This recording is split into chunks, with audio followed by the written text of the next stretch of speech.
back of Shine, a boat that we built 7 years ago. That's 7 years of solar electric narrowboating for me, but actually nearly 12 years in electric boats. So I wanted to share with you some of the things that I've learnt over the past few years. We are going to be talking about, of all things, reclaimed timber, heating, bathrooms, furniture, beds, storage, cooking, generators, batteries, solar panels, electric motors, electric cupboards, and your mate who knows a lot about boats. Now, you may have noticed that there are a few things unusual on the back of this boat. One of them is this canopy. This is an idea that I had a little while ago, when we were doing a lot of work in the winter, and we put this rather horrible shelter over the back, but I absolutely adored coming up in the morning when it was pouring down with rain, not getting wet. So the tents that they put on the back of the boats, I don't really like them, and they are a bit cumbersome and difficult to put up and down. I tried a bimini, did that, but it turned out to be very expensive. And now we've come up with this thing, which is made in PVC. It's the same sort of thing that you'll find on outdoor restaurants, that sort of thing. Very, very durable, copes with the sun, and these are stainless steel hoops that we had to have specially blended, or bent rather. So these go together, and it's a great idea, and we're hoping to produce those, mass produce them, well, maybe about 1 or 2 a day. In the winter, we've been working on this little project, and it's built from scratch, and as you can see, it is a solar electric boat. Not everybody wants a narrowboat, and this is our prototype, and we are planned to build these in the UK for sale all around the world. Now, this particular project merits a whole new video, so I won't be discussing it right now, but I just wanted to give you a little insight because it's very sexy.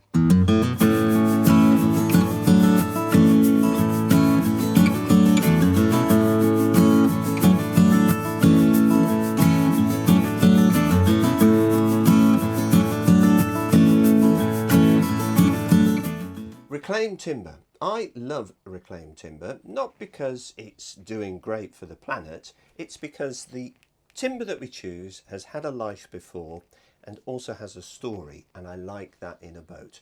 Narrowboats should be country cottages, not motorhomes, in my opinion.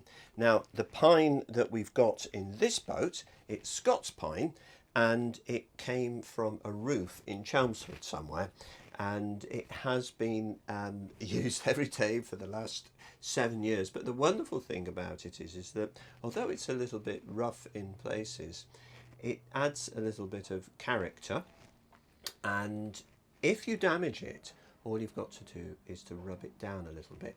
Now, the trick is not to put it down in a slapdash way. Now, you'll notice that on these, Kerry will show you along these drawers here, that the lines that we have of the planks on the walls, the bulkheads over there, are the same as they are in the kitchen cupboards. And by having all this wood match up together, it really looks very attractive and very much a premium product. And as I've mentioned, if you ding it, no problem. You can just give it a little sand down, and it all adds to the character. This is a wood burning stove. It's actually a reclaimed bit of steel. It comes from the fishing industry, and it was a weight that trawlermen use to sink their nets to the bottom. We've repurposed it with this nautical feel here. It's actually done for us by a chap down in Cornwall, his company's called Hot Pod, and an insulated flue here. Now, this is good because I do have a scrap wood factory just over there, which is excellent, but if you're on the cut, it's a bit of a pain. And after living with it for 5 years, I decided I needed a treat in the winter, and I wanted to wake up with a central heating system. You might have picked out that this is a radiator. The water that is in this is heated by an Eberspacher. Now, retrofitting this, as we did over the winter, was going to be a little bit of a pain. So what we decided to do was take out one plank in the centre of the boat which we were able to, and have the pipes running all the way down here. So this is the supply and return for the hot and cold pipes of the radiator. And we've added these little vents here as well, so any warm air in the bilges will come up to heat the rest of the boat. We've got one behind Kerry, who's on the camera as usual, behind me. That's at the door. We've got one here. We've got one forward as well. So that's only 3 radiators, but it's enough. Toilets. I have a lot of conversations about toilets and what to do with the byproduct. Well, I am on the original toilet in Shine. This is a flushing toilet and the tank is right next to me here. It's an HDPE tank with a Gobius C monitor on the top. Now, it used to smell. We'd have a tanky smell, but it wasn't the tank that was smelling, it was the pipe. And we tried all sorts of different versions of it, but eventually, having talked to Lisa, they suggested using ABS, which is a really high quality pipe. I don't know what it stands for, but it's better than all of the PVC pipes that you'd find in a builder's merchant, and that resolved all of the problems. So no issues with smell on board. There is a little connecting piece of silicone hose at the 2 ends of it. When we're doing these boats now, we actually install the ABS piping from where it starts to where it finishes before we start foaming. So that's a good thing to remember. We have done composting toilets. We've done incinerating toilets too. I've got lots of divided advice there, but I'm happy with this system now. I can pump out maybe once every 6 weeks, that sort of feeling. Different if more people are on board. Composting is great, no smells there at all with the people who've got used to using them. There is a training time on there. The incinerating toilets that are offered by Cinderella, the electric ones use an awful lot of power, so I wouldn't go there. But they've got now a diesel one, but the whole process still takes 3 hours and is still rather energy consumption. All of these opinions are my opinion, and you will have your own opinions too, and so will that friend of yours on the canal who knows a lot about boats. Now let's talk about sinks. This is the sink that I've got. It's not bad. It's not great. It's set in a recess here. It's called a semi-recessed sink, and we have a tap at the top. What I don't like about the tap is that it doesn't swivel round. So if I want to wash my face in there, then I end up twatting my head on here. Now the other thing with it is that I built it high so there would be a good drain on the boat, but in actual fact I find it a little bit too high, and when I'm brushing my teeth, the toothpastey water comes down my arms and drips off my elbows, which is a little bit of pain. So if you are going to have a sink like this, get one with a swivelly tap on there and put it a little bit lower. You'll be fine. Now, Kerry is in the shower and I'm going to swap places with her. So Kerry's on the toilet and I'm in the shower. This is a shower and we build all of these bits in the shower ourselves. Well, obviously not the taps, but these walls here, they're fiberglass. The base here is fiberglass. It's fairly small. It's only 900 millimeters by 600 millimeters. That's 2 foot by 3 foot. It's compact, but I find it fine. My wife, Sue, not Kerry, finds it fine too. And you don't spend an awful lot of time in here. The other thing I want to point out is that we make the shower door go all the way up to the top, which means that we don't have to worry about steam getting round the whole of the bathroom.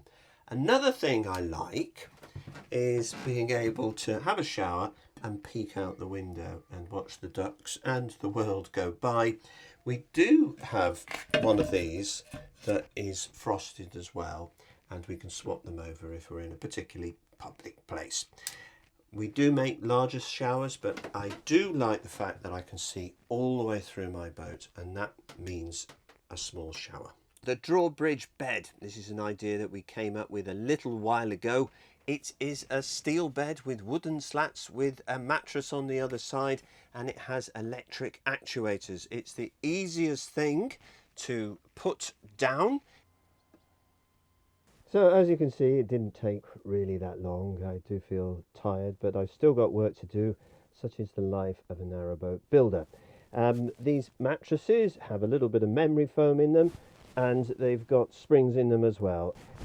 Now the other thing is that we have a little trough down here for water bottles, and also a little place there to put cups of tea or coffee, or my glasses as well.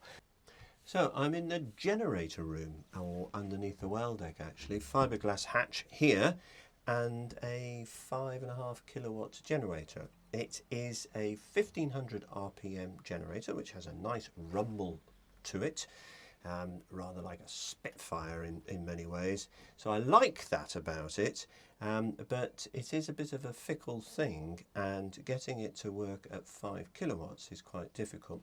One of the issues with generators like this is that they were actually made and designed to be worked on seagoing vessels, and that means that you could draw fresh water or salt water from the ocean, and then that would cool it down. Here, because you can't do that on a canal, you have to circulate using a skin tank, and that has its own problems. Now, I'm not going to dwell on generators, but if we could do without them, then so much the better. But this one has had such little usage over the past 7 years. It is not a particularly good investment. But my plan is to try and develop a generator that is small enough to get you out of grief, has a nice low rumble, can heat your hot water as well, so you're using all of that excess heat, and doesn't cost the earth. I'll let you know when I've got it, but don't hold your breath. What's next? Storage, layout and furniture. 3 very emotive subjects on a narrowboat. Now, going back a few years, I designed a solar electric houseboat in Australia, and I did it by asking a lot of opinions. Now, I did it in a beautiful way, as you'd expect, and we showed it at the Sydney Boat Show. It was voted the best boat in the show, and it was so popular. But when I told everybody how much it all cost, they all ran away. So now I don't listen to anybody unless they've got a checkbook in their hand. Now, when we came back to the UK, I wanted to build a solar electric boat, and I wanted to ignore everybody else. So this is a boat of a slightly unusual design that is becoming quite popular now, but it was really built as a love nest for my wife and I. I wanted it to feel like a country cottage. Now, on the subject of storage, I believe if you're on a boat, you want to learn to live frugally. And if you're on a narrowboat, then supermarkets are not that far away, so you don't need a year's supply of kidney beans. So this is the kitchen come breakfast bar. Very convenient for my wife and I. Also, we can be joined by other people. Easily done. I've got some fold-away seats that fit into here, and we can sit very nicely and very comfortably around there. So just to point out that where Kerry's standing, which is where the chaise longues are, there is a dining room table solution for that, which is a subject of another video. Now, the main reason I'm standing here is just I'm not particularly slim, but boy, this is a lot of space here. And we've achieved that by having a full-size unit down here. We need that because of a fridge here and a washing machine over there on some boats. But over here we can cut it down. So there's sink on this side, and then a combi oven there, and the stove over here. So all in all, you've got all you need to prepare a good meal. Here we are at the business end of the boat. This is the electrical cupboard, very important on an electric narrowboat. This big blue box here is an isolation transformer. I would say that they are an absolute must, not because of your emissions, but the emissions of other narrowboats which you have no control over, or other boats indeed. There are two ways that you can build an electrical cupboard. One is to have everything hidden away, and that's absolutely fine too. Our way is to have everything in the open. Now this particular electrical cupboard has been chopped and changed, and we've done all sorts of things as we've experimented, and you can see how as a company we do experiment an awful lot. So I'm down in the engine room. It's quite nice down here. We first took this boat, oh golly, a little while ago, several years ago when she was first built, to Crick. We showed her off to everybody. They said, oh, it's very nice, but it'll never do tidal Thames. Well, on that challenge, I took Bobby and Mark from Waterways World and did the tidal Thames all the way from Teddington down to Limehouse Basin. So up yours, and we did it. Now we've had one boat using the same motor as this, really, doing the Ribble link. So if you've got any concerns about these motors, electric motors, not having enough power, then please think again.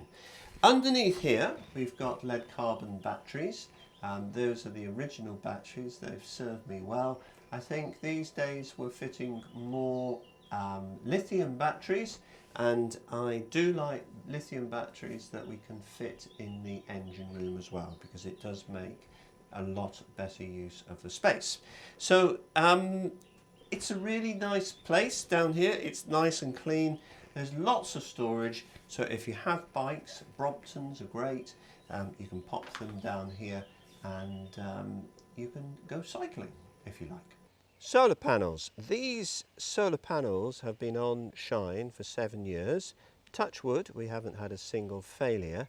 And to top it off, they produce as much electricity as the boat over there, which is what not, but Andy's fitting out the interior side of things.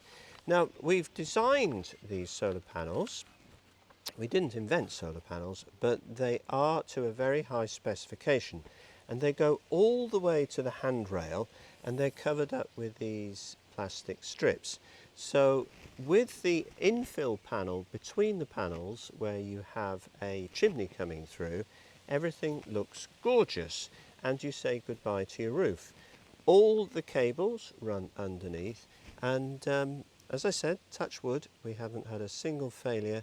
And the amazing thing is they are outputting exactly the same as a brand new boat. So I'm very pleased that these panels are standing the test of time. So thank you very much for watching this YouTube video. I hope it's been of use to you. As I said, it's very, very personal. We at Mothership Marine build bespoke boats, and hopefully we can build a dream boat for you, or maybe even better than your dreams.